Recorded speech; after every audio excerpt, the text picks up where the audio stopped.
नमस्कार। SS palmistry में आप सभी का बहुत बहुत स्वागत। आज मेरे सामने एक 44 वर्षीय जातक की हथेली है। हथेली का रंग बतला रहा है कि जातक में ना जो इम्यूनिटी पावर है, जो फिजिकल पावर है, वो शानदार है। हेल्थ बहुत ही अच्छी है। हल्का सा रेडिश है। तो जातक को कई बार चिड़चिड़ापन भी होता होगा, गुस्सा भी आता होगा, पिनाई पड़ता होगा, लेकिन यह संपन्नता से ज़्यादा थोड़ा कड़वाहट को दिखा रही है।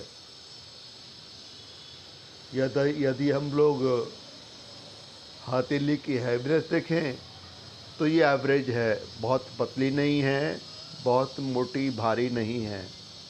तो मतलब अगर जातक पर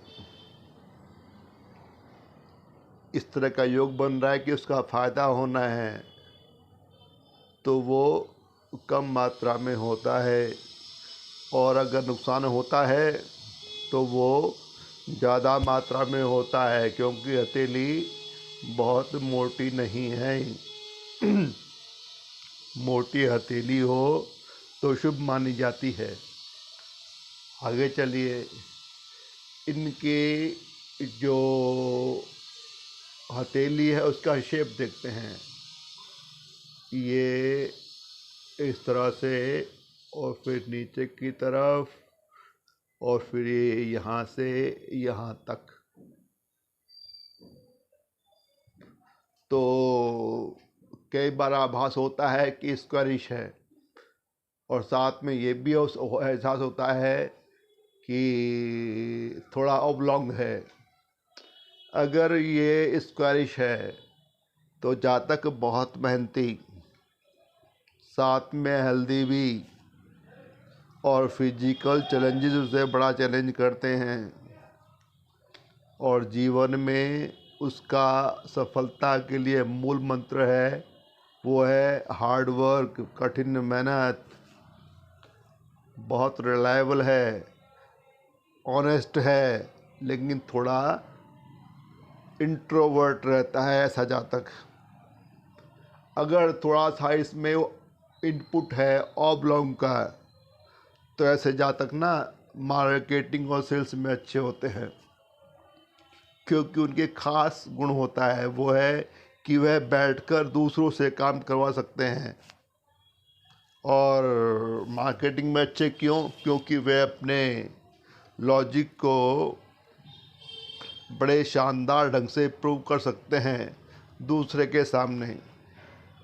मतलब उनके अंदर समझाने की जब पावर होती है ना, वो गजब की होती है, दूसरे को इम्प्रेस कर ही देते हैं। तो ऐसे लोग सेल में काफ़ी सफल होते हैं, मार्केटिंग में काफ़ी सफल होते हैं। दूसरों के द्वारा काम करवाने में इन्हें बड़ा मज़ा आता है। आगे चलिए, पहले शेप हटाएं। अब इनकी फिंगर सेटिंग की बात करते हैं। तो लिटिल फिंगर है, यह लो सेट है, और बाकी की फिंगर ये बहुत कर्वनी ले रही हैं। इंडेक्स और सैटर्न ये ऑलमोस्ट स्ट्रेट है, और जो आपकी ये अपोलो फिंगर है ये थोड़ा झुक रही है। कुल मिला के ऐसे लोगों को ना ये अजीब सी शेप बन गई है फिंगर सेटिंग की, जो दिखा रही है कि कई बार जातक को अपनी कैपेबिलिटीज़ पर, टैलेंट पर ओवर कॉन्फिडेंस हो जाता है।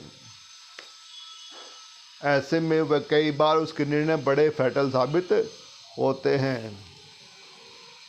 जातक बैलेंस बनाने की बहुत कोशिश करता है, लेकिन ऐसा जो फिंगर सेटिंग होती है ना, जातक को रूथलेसली एम्बिशियस बना देती है।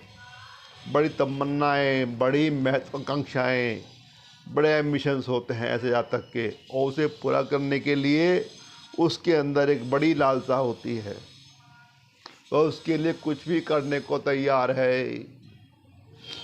जब ये लिटिल फिंगर लो ड्रॉप्ड होती है तो इशारा करती है कि जातक ने जीवन में बहुत अप्स एंड डाउन देखे हैं। जिंदगी ने उसे बड़े कठोर अनुभवों से जिंदगी के पाठ पढ़ाए होंगे। दूसरा, उसे कई बार लगा होगा पास्ट में कि ज़िंदगी बिल्कुल ठीक चल रही है बहुत लंबे समय तक, लेकिन अचानक वह अपने आप को कठिन परिस्थितियों में पाता है। उसे लगता है सब कुछ खत्म। उसे सोचना पड़ता है ज़िंदगी को दोबारा शुरू से आरंभ करना पड़ेगा। ऐसे उतार चढ़ाव वो देखता है, मतलब खूब स्ट्रगल करना पड़ता है जातक को अगर हमारे लिटिल फिंगर लो ड्रॉप्ड हो।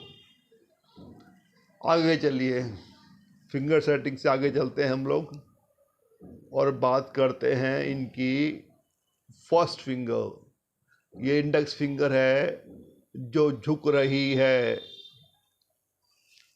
इधर मिडिल सैटर्न की तरफ। जब ये झुकती है तो जातक को ना धार्मिक तो बनाती है। जातक के ना धार्मिक रिलीजियस फिलोसफिकल इंटरेस्ट होते हैं, रिलीजियस वो होता है। लेकिन यहाँ पर एक माइनस पॉइंट भी है, ड्रॉबैक, फ्लॉ। और वो क्या है कि ऐसा जातक ना कई बार सेल्फ सेंटर्ड हो जाता है। जैसे ही उंगली मुड़ी वो सेल्फ सेंटर्ड हुआ, उसके पास ना शनि के गुण आ गए, सैटर्न 9 हो जाएगा वो। तो अपना इंट्रोस्पेक्शन शुरू करेगा। जब इंट्रोस्पेक्शन शुरू करेगा तो अपने आप को बहुत दुखी, निराश और अकेला पाएगा। उसकी सारी डिग्निटी, उसका सारा कॉन्फिडेंस, सारा टैलेंट गायब हो जाएगा। He feels very low, very lonely. ऐसे हालात में उसके परिवार को, उसके दोस्तों को उसको एनकरेज करना चाहिए, उसका हौसला बढ़ाना चाहिए। In fact he needs constant encouragement from friends and family as well. Example से समझाता हूँ आपको मैं। रामायण में प्रोफेसर जामवंत हनुमान जी को उनकी वो जो शक्तियाँ भूल चुके थे जो उनके पास थी, उन शक्तियों की याद दिलाते हैं और कहते हैं कि हे हनुमान, तुम्हारे पास गजब के टैलेंट हैं। तुम इस समुद्र को देख के डर रहे हो, कैसे पार करोगे? अरे तुम तो एक छलांग में पार कर सकते हो, तुम तो हवा में उड़ भी सकते हो। और हनुमान जी को अपना टैलेंट याद आया और उसे चमत्कार कर दिया। ऐसे ही आपको भी कोई जामवंत चाहिए जो याद दिला दे आपकी टैलेंट के बारे में, तो फिर दोबारा आप आगे बढ़ने की कोशिश करते हैं और आप चमत्कार कर सकते हैं। आपके पास टैलेंट है, बस उसे याद दिलाने की ज़रूरत है, क्योंकि दुख में और बड़े परेशानी में आप सब कुछ भूल जाते हो। यहाँ देखिए, जो बेस फैलेंज है अच्छा है, ये दिखाता है कि जातक इंटेलेक्चुअल तो है, उसके फिलोसफिकल इंटरेस्ट तो हैं, और अब तक ना ज़िंदगी को लेकर उसकी कोई ना कोई फिलॉसफी, अपनी फिलॉसफी बन गई होगी, और आने वाले समय में, निकट भविष्य में वो बहुत क्लिक करने वाली है। 100% it is true. His outlook, his philosophy of life, his life style will click in his favour, damn sure. आगे चलिए, ये इनका मिड फैलेंज अच्छा है, तो दिखाता है कि ज़्यादा इंटेलिजेंट तो है, नो डाउट। साथ में बहुत पॉजिटिव है, बहुत प्रैक्टिकल है। किस बात को लेकर? ज़िंदगी में जो भी उसके सपने हैं, उसके गोल्स हैं, उसके ड्रीम्स हैं, उनको पूरा करने के बारे में वह बहुत पॉजिटिव है कि एक दिन वह अपने सपनों को पूरा अवश्य कर पाएगा। उसे भरोसा है। He is dead sure, very positive, intelligent तो है ही। आगे चलिए। अब टॉप फैलेंज, ये पीछे की तरफ झुक रहा है। जब पीछे की तरफ झुकता है ना, तो जातक के अंदर ना जो ग्रैस्पिंग पावर होती है, बात को समझने की पावर, वो बड़ी शानदार होती है। He is not dull, very intelligent, more than intelligent, बड़ी जल्दी बातों को पकड़ता है। ऊपर फैलेंज इतना बड़ा नहीं है, फिर भी एवरेज से अच्छा है। तो जातक के पास में ना स्पिरिचुअल, रिलीजियस और फिलोसफिकल इंटरेस्ट भी होंगे। सबसे बड़ी बात, उसके पास सेंस ऑफ डिग्निटी बहुत ज़्यादा होती है। और यह पहुंच रही है ऑलमोस्ट मिड तक सैटर्न के। ये भी अच्छा। जातक को कभी अपनी कैलिबर पर, अपने टैलेंट पर, कैपेबिलिटीज पर ईगो नहीं होगा, ईगो तक नहीं करेगा। यहाँ संतुलन है। आगे चलिए। अब बात करते हैं इनके मिडिल सैटर्न फिंगर। बिल्कुल सीधी, लेकिन ऊपर से पीछे की तरफ हो, बैकवर्ड थोड़ा बैंड हो रही है। ये भी दिखा रही है कि जातक बातों को समझने में बड़ा शानदार, बहुत जल्दी ग्रैस्प करता है बातों को। उंगली और उंगलियों से लंबी है, तो दिखा रहा है कि जातक जेंटल है, सौम्य। साथ में बहुत स्टेबल है। उसके विचार जल्दी से नहीं बदलते, स्थिर रहते हैं। अगर मैं यहाँ सबसे लंबे फैलेंज की बात करूँ तो मिड फैलेंज सबसे लंबा लग रहा है मुझको। अगर मिड फैलेंज सबसे लंबा होता है तो जातक ना घुमा फिरा के अपना फोकस धन पे ले आता है, हाउ टू अर्न मनी। और जब ये बड़ा होता है तो जातक अच्छा ऑर्गेनाइज़र होता है। साथ में उसको साइंस, टेक्नोलॉजी और मशीनरी से बड़ा प्यार होता है। और ख़ास बात कि जब भी कोई काम करना चाहता है तो वह ह्यूज लेवल पर होना चाहिए। डिटेल्ड वर्क, इतना डिटेल्ड कि उसे खूब स्कोप मिले, जहां वह अपनी कैलिबर को, अपने कैपेबिलिटीज़ को, अपने टैलेंट को सिद्ध कर सके। लेकिन अपने काम में उसे कोई भी बाहरी हस्तक्षेप, आउटर इंटरफेरेंस, वो बर्दाश्त ही नहीं, पसंद ही नहीं। काम करेगा तो अपने दम पर, अपनी इच्छा से, बेरोक-टोक। बाहर से कोई भी हस्तक्षेप उसे काम में नहीं होना चाहिए। और साथ में जब ये मिड फैलेंज बड़ा होता है और उंगली अच्छी होती है, जातक को ना ऑकल्ट में भी बड़ी रुचि होती है।